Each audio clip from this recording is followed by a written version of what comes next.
Yeah, man, I'm excited to see you guys perform tonight. The Ryman's a beautiful place. Oh. Yeah, do you feel uncomfortable ever saying certain things in such a beautiful venue? And not you particularly, but also definitely you. Yeah, I mean, I don't know. The Ryman feels like, I mean, Harry Houdini was there. Yeah. And so was Martin Luther King. And so was Johnny Cash and Elvis. A pretty good balance of perverts and Wizards. Perverts and wizards. Yeah. I think so.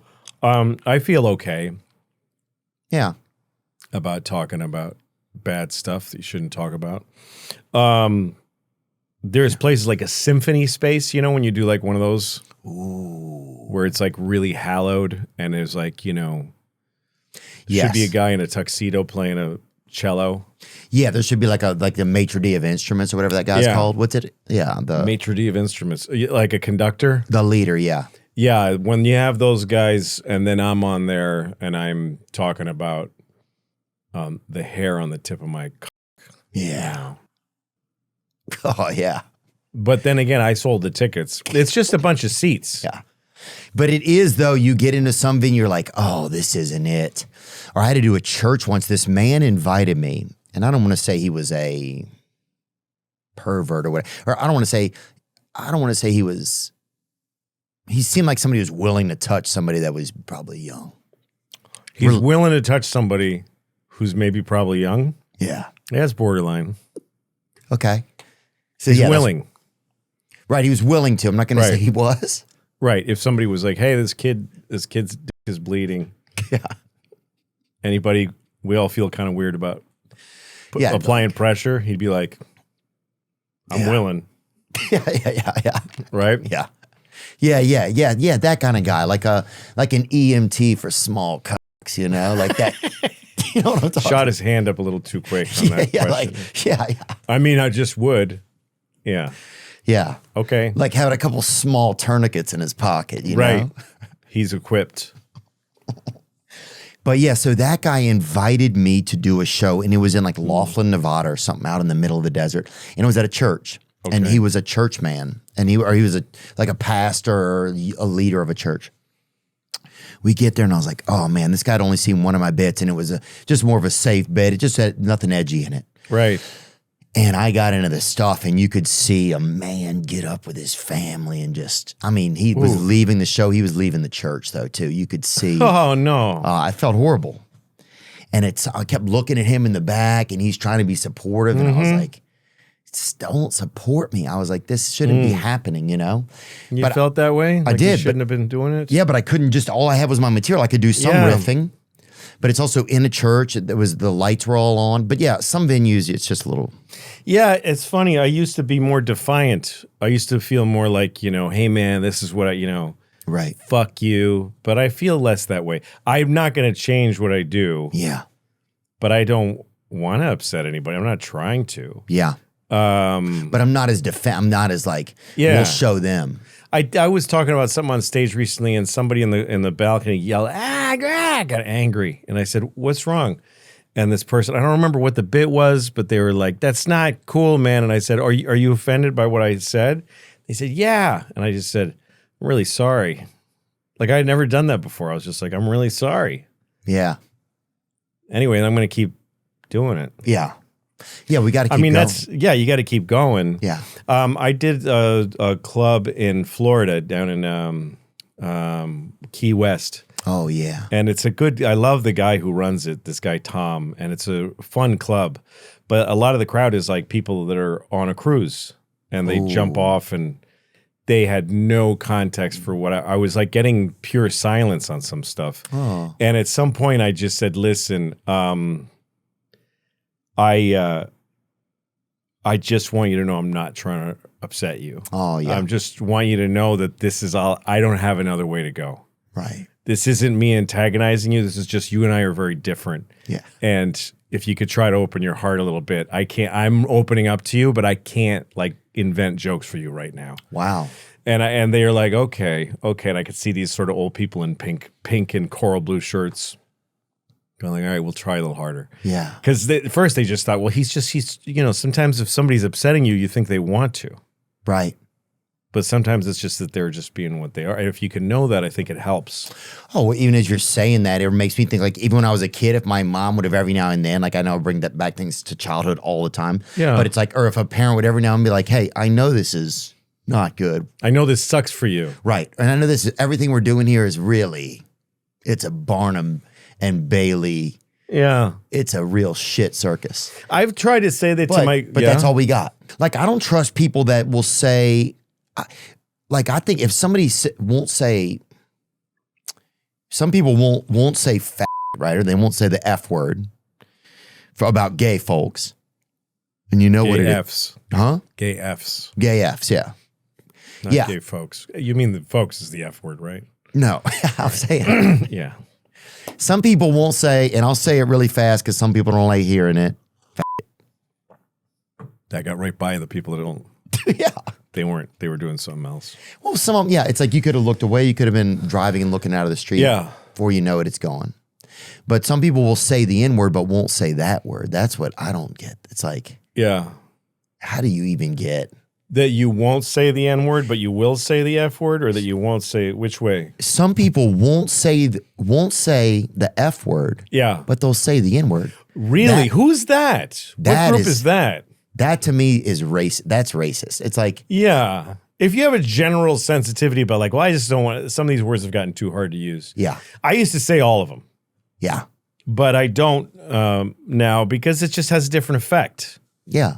I mean, like you're saying earlier, we get older. Some things just kind of, it lands different. Sometimes it lands different depending on how things are. Language is a living thing. Right. And the way people communicate is always changing, and the sounds you make are affected by the other sounds in the air. Yeah. So you don't live in a vacuum. And it doesn't mean, that's not a moral thing to me. That's just, do you want to be understood? Right. Do you want to, what do you want to convey? What feeling are you trying to put out there? Yeah. And sometimes the N word can be said with a lot of love.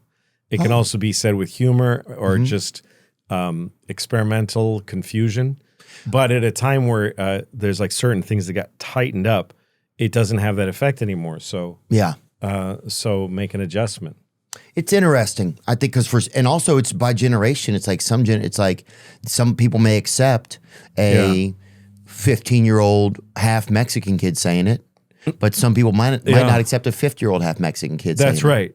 That's right. And I mean, the word colored was no way when I was growing up. Colored was like but you now they say it. But now as people of color, like things move around. Right. When you start censoring, you freeze yourself and you're no longer hearing what's going on out there. You know what I mean? Like right. So yeah, that's why you got to doing? have the flow. Yeah. And you got to just trust people to go like, okay, let's put N-word on the shelf for a while. Yeah. And colored is back. Colored is respectable now. Mm-hmm. It moves around. It's fascinating language. It's like the most amazing thing about what we do, you know? Yeah. You just have such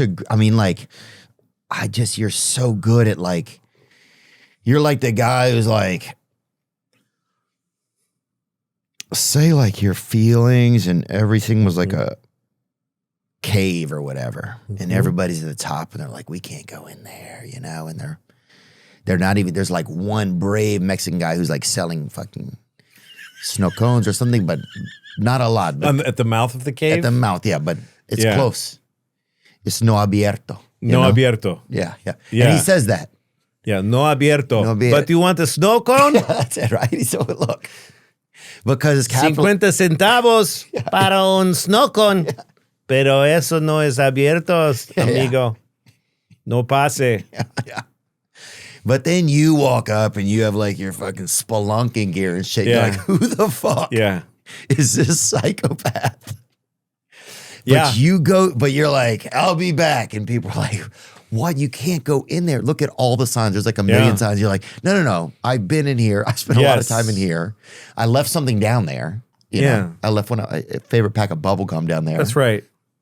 But you are just so good at going in there and like, just being in there, man. But also getting in there and like seeing what the like stalactites are that are hang-ups in our time or in our feelings, in our existence, in what it means to evolve like personally. Like, man, you're just like such a archaeologist of, I don't know what it is. I don't know if it's emotions or feelings or just of existing kind of. Well, that's what I love to try to do.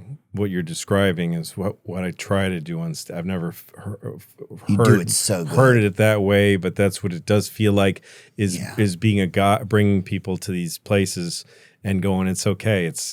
You can look at this without letting it hurt you, or you can let it hurt and you're going to be okay on the other side. It's okay. Right. And having that, and because I've been doing stand-up for 40 years now, like I'm very beyond taking it personally. So if I say something to a crowd and I feel them resist, I don't go like, oh, they don't like me now. That's one of the problems of being a stand-up is you're so exposed personally. So if they don't like something, you feel like you take it on. Yeah. But I'm okay with any outcome. Like they're all okay. So if I say something and people just go, what? I go, cool. Now we're here. Right. Now we're here that you're weirded out. There's a bunch of places we can go from here because I see it all as okay. I think I see every feeling as worth having.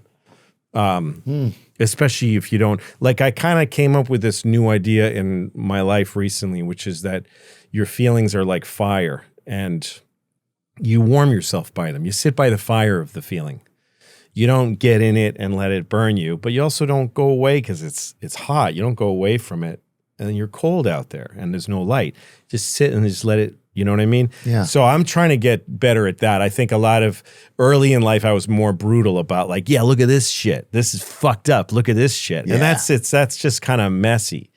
But I'm trying to get a little more refined at taking people to hard things to talk about and going like, let's just sit next to this for a second. And how does it feel to be next to this? You know? Yeah. What are we doing Get used to it. Yeah, because every experience in life, certainly feelings are, I think feeling is living. You know, I used to think thinking was more or learning, but I think feeling, when people really feel, they're right on. You know what I mean? Yeah. Feelings are never wrong. They're they're pretty pure, huh? They are. Even if you may not agree with somebody's feeling or something. Yeah. It's interesting to see why they have it. If you believe that it's pure from them. Well, it also goes back to that lady's quote, to Flannery O'Connor's quote. I mean, that's more like about feeling in there. Yeah, I finally saw the world and it was unbearable. and it is, especially when you first really see it.